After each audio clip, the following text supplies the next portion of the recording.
dalam percaturan politik dan sistem yang ada, kita harus runding.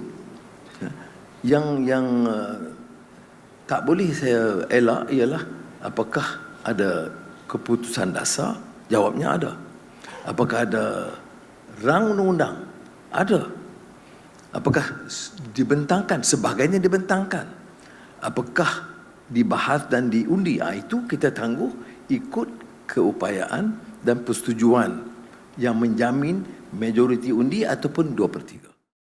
Kestabilan politik itu sangat penting bagi negara kita. Orang tidak akan melabur kalau politik itu tidak stabil.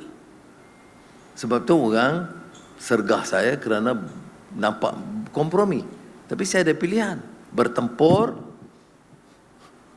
ekonomi menjurang.